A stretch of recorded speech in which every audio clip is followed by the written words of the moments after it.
Bismillahirrahmanirrahim. Assalamualaikum warahmatullahi wabarakatuh. Perkenalkan, nama saya Indri Kusmastuti dari Prodi Ekonomi Syariah Semester 8 STAI Diponegoro Tulungagung. Nomor induk mahasiswa 2019 080 29 0013. Video ini diajukan untuk memenuhi tugas akhir mata kuliah Fikih Muamalah guna perbaikan nilai yang diampu oleh Bapak dosen Haji Ubaid Muhammad Baidowi LC. Pada kesempatan kali ini, saya akan mempresentasikan pembahasan fikih muamalah mengenai musyarakah dan pertanian.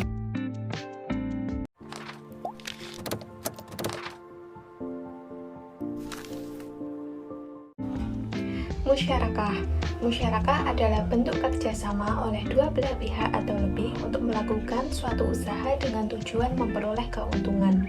Pembagian profit sesuai dengan nisbah yang disepakati oleh para mitra. Contoh transaksi yang menggunakan akad musyarakah adalah kerjasama usaha bagi hasil. Syarat sah akad musyarakah adalah apabila rukun-rukunnya terlaksana. Lalu apa saja rukun musyarakah itu? Yang pertama ada pihak yang berakad, yang kedua ada objek akad, yang ketiga ijab dan qabul, dan yang keempat nisbah bagi hasil.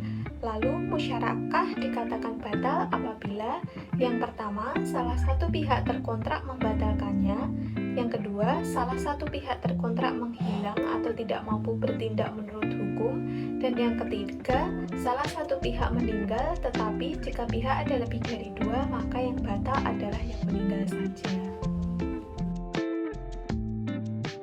Mengenai musyarakah tercantum pada Quran surah As-Sadd ayat 24. Qala laqad dolamaka bisu'ali na'jatika ila ni'aji wa inna katsiran minal khulata'i layabghi ba'duhum 'ala ba'din illa alladziina aamanu wa 'amilus sholihati wa qalilum ma hum.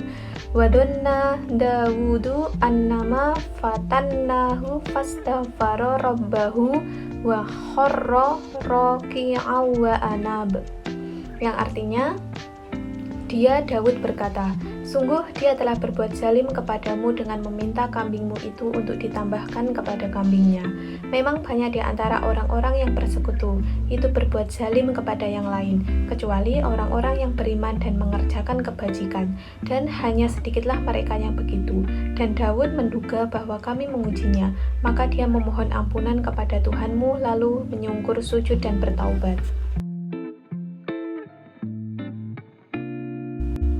Hukum yang terkandung pada ayat tersebut adalah landasan syariat adanya kepemilikan bersama dalam sebuah harta, mengajarkan etika bersyariat.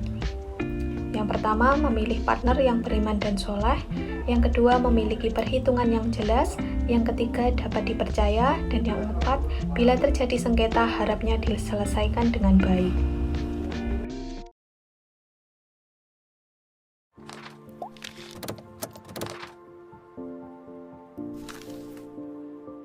Pertanian.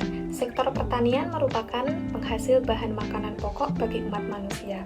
Pertanian dan peternakan merupakan hal yang amat penting yang Rasulullah SAW terlibat di dalamnya. Bertani ialah sebagai bentuk syukur kepada Allah Subhanahu wa Ta'ala dan jalan mendapatkan rezeki.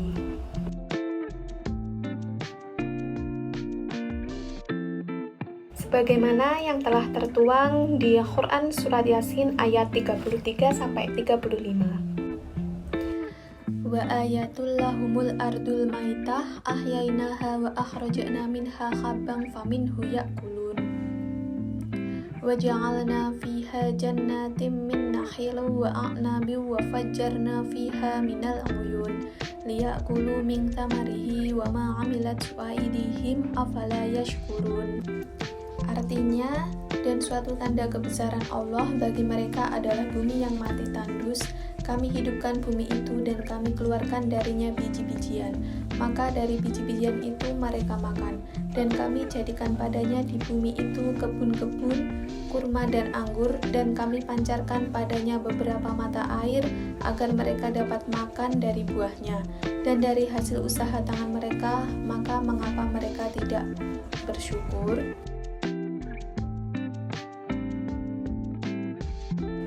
Makna yang terkandung pada ayat tersebut adalah tanda kebesaran dengan proses penciptaan bumi yang mati kekeringan menjadi tanah yang subur. Salah satu caranya adalah menurunkan air sebagai sumber kehidupan. Air membuat subur tanah sehingga menumbuhkan pepohonan yang menghasilkan buah dan biji. Allah juga menciptakan mata air sebagai sumber irigasi. Dalam suatu hadis riwayat Al-Bukhari dan Ahmad disebutkan, tidaklah seorang muslim yang berkebun dan bertani lalu ada burung, manusia atau hewan yang memakan darinya, kecuali bernilai sedekah bagi muslim tersebut. Sedangkan dalam hadis lain riwayat Ahmad juga menyebutkan, kalaupun kiamat datang lalu di tangan seorang muslim tergenggam sebatang tunas tanaman, maka hendaklah ia menanamnya selagi sempat, karena demikian itu terhitung pahala baginya.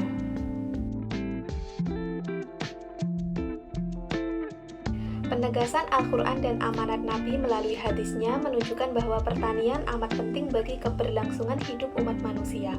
Kebutuhan atas makanan adalah hal yang primer yang tak terbantah.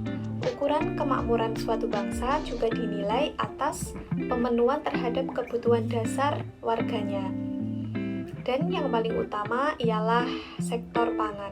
Tidak mungkin sebuah bangsa yang masih terdapat kelaparan atau kekurangan bahan makanan disebut makmur meskipun telah mencapai kemajuan dalam pembangunan di berbagai bidang atau sektor lain. Inilah yang harusnya dijiwai oleh segenap muslim, bahwa pertanian selain berdimensi duniawi, ada jaminan bahwasannya juga berdampak ukhrawi karena ada kemanfaatan yang bernilai jariyah dan terhitung pahala. Demikian paparan materi yang dapat saya sampaikan. Ada kurangnya saya mohon maaf. Wassalamualaikum warahmatullahi wabarakatuh. Semoga bermanfaat.